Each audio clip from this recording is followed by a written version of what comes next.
Hi అండి, అందరికీ నమస్తే. నా ఊపిరి నీవే సఖియా పార్ట్ 40.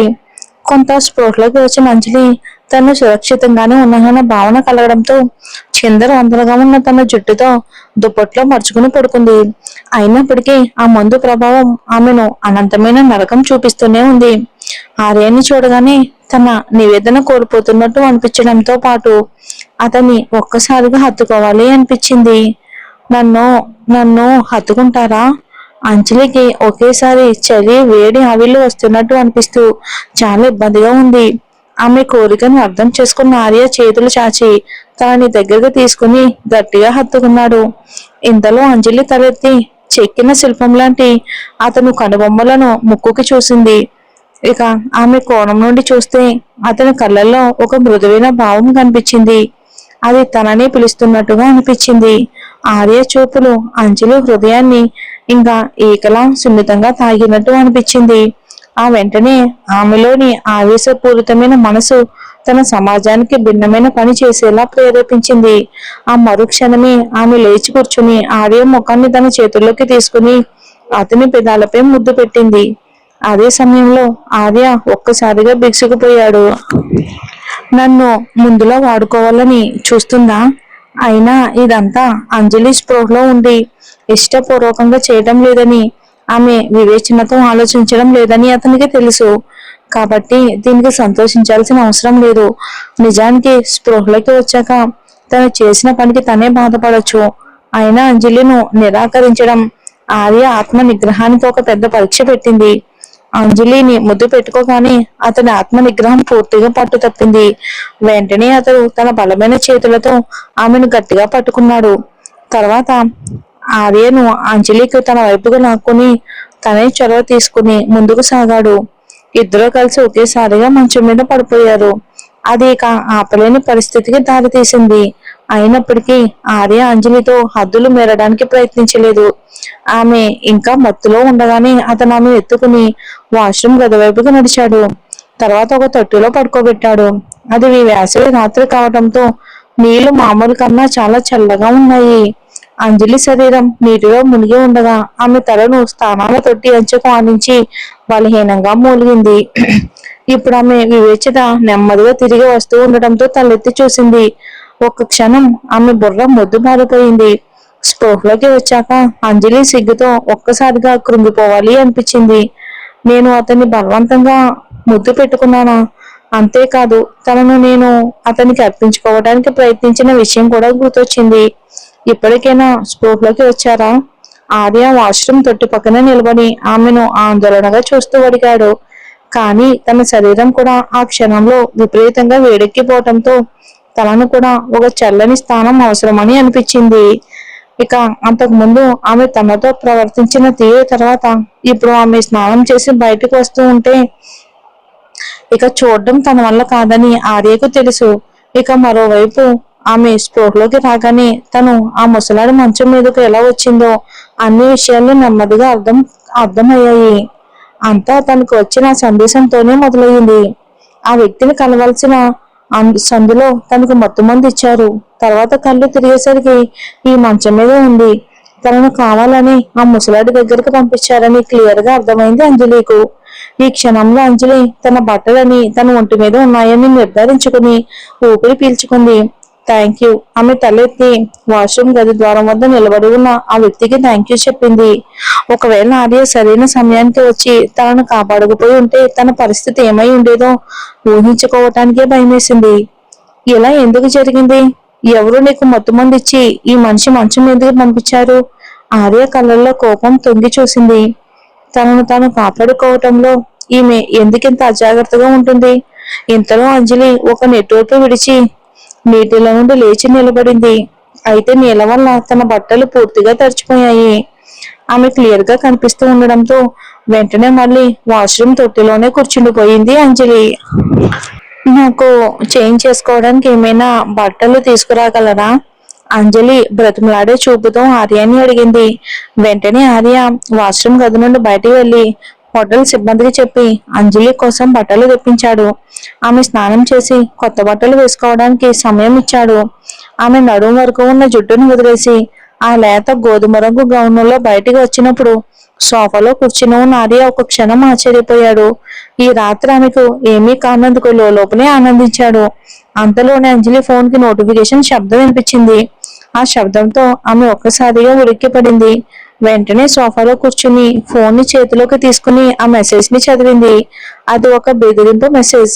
అంజలి, ఈ రాత్రి ఏమీ జరగనట్లు నటిస్తే నీకు మంచిది, లేదంటే పర్యవసనాలు ఎదుర్కోవాల్సి ఉంటుంది. నేను నిన్ను హెచ్చరించాను. మన కొడుకు గురించి ఆలోచించు. రెండో మెసేజ్ ఆమెను మరింత గందరగోళానికి గురి చేసింది. అంజలి కళ్ళల్లో ఒక్కసారిగా ద్వేషం మెరిసింది. అయితే నన్ను ఇక్కడికి రప్పించి మోసం చేసిన సన్నాసి ఇతడేనా? ఆ సన్నాసి ఎక్కడా అని అంజలి అతన్ని అడిగింది. బహుశా పోలీస్ స్టేషన్ కి వెళ్లే దారిలో ఉండుంటాడు. అంజలి మంచం దగ్గరకు నడిచి రిసెప్షన్ కి ఫోన్ చేసింది. రిసెప్షనిస్ట్ ఫోన్ ఎత్తగానే, ఇక ఆ వెధవని పోలీస్ స్టేషన్ కి పంపించారా అని అడిగింది. అమ్మగారు, ఇందాకటి బాధితురాలు మీరే కదా? పోలీసులు ఇప్పుడే వస్తున్నారు. మా భద్రతా సిబ్బంది ఆ వ్యక్తిని అదుపులోనే ఉంచారు. భద్రతా గదెక్కడా అని అంజలి అడిగింది. మూడో అంతస్తులో. అంజలి ఫోన్ పెట్టేసి వెనక్కి తిరిగి అతన్ని చూసింది. ఈ రాత్రికి థ్యాంక్ యూ ఆర్య గారు. నాకు కొన్ని పనులు ఉన్నాయి, నేను ముందు వెళ్తాను. ఇక అలా చెప్పి అంజలి వెంటనే వెళ్ళిపోవాలనే ఉద్దేశంతో తలుపు తీసింది. కానీ ఆమె వెనకాలే ఉన్న అతను పెద్ద పెద్ద అడుగులు వేసుకుంటూ ఆమెను అనుసరించాడు. అంజలి లిఫ్ట్ లోకి వెళ్ళగానే అతను కూడా ఆమె వెనకే వెళ్ళాడు. అతని నల్లటి కళ్ళు ఆమె మీద నిలిపి ఏం జరిగింది అని అడిగాడు ఆర్య. అంజలి ఆ విషయాన్ని పెద్దది చేయటం ఇష్టం లేక తన జుట్టును కొద్దిగా చేత్తో సర్దుకుంటూ, అది పెద్దగా ఏమీ లేదు. నా దురదృష్టం కొద్దీ ఎవరో నాకు వ్యతిరేకంగా కుట్ర చేశారు అని అంది. ఆమె ఆ విషయం గురించి మాట్లాడడానికి ఇష్టపడడం లేదని ఆర్యకి అర్థమైంది. కానీ ఎందుకో అతనికి చాలా కోపం వచ్చింది. అతను తన పెద్ద చేత్తో ఆమె చేతిని గట్టిగా పట్టుకుని, అంజలి, సరిగ్గా ఏం జరిగిందో నాకు చెప్పు. ఈ మనిషి చేతిలోని కీలు బొమ్మ ఎలా అయ్యావు చెప్పు అని మళ్ళీ అడిగాడు. తన కొడుకు తన కొడుకు తండ్రి ఒక నీచమైన సిగ్గులేని మగాడని ప్రపంచానికి తెలియడం అంజలికి అస్సలు ఇష్టం లేదు. అందుకే ఆమె తన స్పష్టమైన ప్రశాంతమైన కళ్ళెత్తి అతన్ని చూస్తూ, అడగకండి, దయచేసి అడగొద్దు. నేను దాని గురించి మాట్లాడాలి అనుకోవటం లేదు అంది అంజలి. అంజలి మాట్లాడడం ముగించేసరికి వాళ్ళు మూడో అంతస్తుకే చేరుకున్నారు. ఆమె తన చేతిని విడిపించుకుని ఇక గది వైపుకి నడిచింది. అదే సమయంలో ఆ గదిలో మోహన్ తన న్యాయవాదిని పిలవమని గొడవ చేస్తూ కంగారుగా ఇద్దరు భద్రతా సిబ్బందిని పక్కకు నెడుతున్నాడు కోపంతో. అతను అంజలిని చూడగానే భయపడి సిగ్గుతో తలదించుకున్నాడు. అంజలికి నిజానికి ఆ ముసలాడి వికృతిని కత్తితో పొడిచి చంపాలన్నంత కోపం ఉంది. కానీ నిజంగా చావాల్సింది తెర వెనుక ఉన్న వెధవ. అతన్ని వెళ్ళనివ్వండి, నేను అతన్ని బాధితుని ఏమీ చేయను. అంజలి పళ్ళు బిగబట్టి భద్రతా సిబ్బందితో చెప్పింది. అక్కడ ఉన్న వాళ్ళందరూ ఒక్కసారిగా అంజలి మాటలకు నిర్ఘాంతపోయారు. మోహన్ అవమానంతో సిగ్గుతో భద్రతా సిబ్బంది వైపుకు చూస్తూ వీలైనంత తొందరగా అక్కడి నుండి వెళ్ళిపోవాలని అనుకున్నాడు మోహన్. ఉన్నట్టుండి ఒక పొడవాటి కాలు అతని నడుంపై బలంగా తగలడంతో అతను నేల మీద పడిపోయాడు.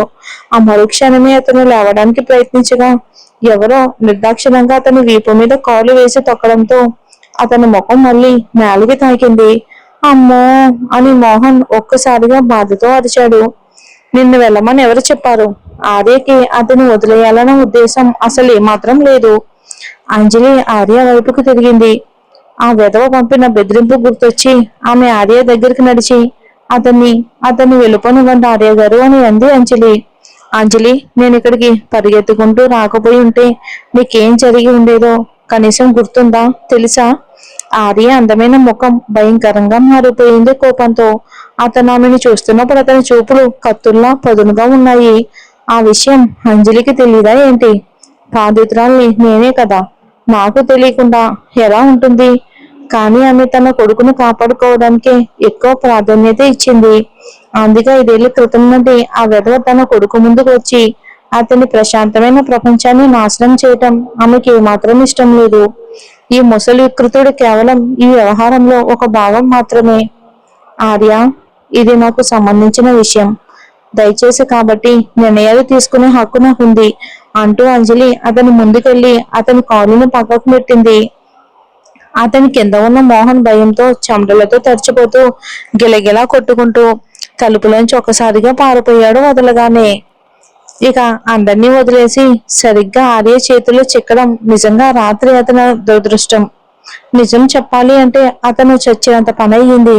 ఆ ముసలి వికృతుడు వెళ్ళిపోవడాన్ని చూసి అంజలి అందంగా ఉన్న చిటపటలాడుతున్న ముఖంతో ఉన్న అతని వైపుకు తిరిగి సరే ఇక వెళ్దాం అని అంది. అంజలి ఇంకలా వెళ్ళబోతూ ఉండగా అతను ఆమె చేతిని పట్టుకున్నాడు. అతనిలో తీవ్రమైన కోపాన్ని ఆమె గ్రహించగలిగింది.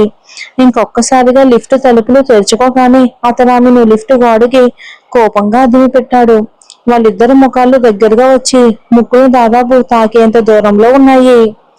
ఇక అతను కోపంతో కూడిన శ్వాస ఆమె ముఖానికి గట్టిగానే తగులుతుంది. మరి ఏం జరుగుతుంది? అంజలి నిజం చెప్పుంటే ఆర్య ఏమైనా హెల్ప్ చేసేవాడేమో. మరి ఆర్య కొడుకే మన నిఖిల్ ఆలియాస్ జయంత్ అని ఎప్పుడు తెలుస్తుందో ఏంటో. మరి మనం వచ్చే ఎపిసోడ్ లో చూద్దామండి. ఇంకా కథలో కొత్త కొత్త క్యారెక్టర్స్ కూడా వస్తాయండి. Thanks for watching.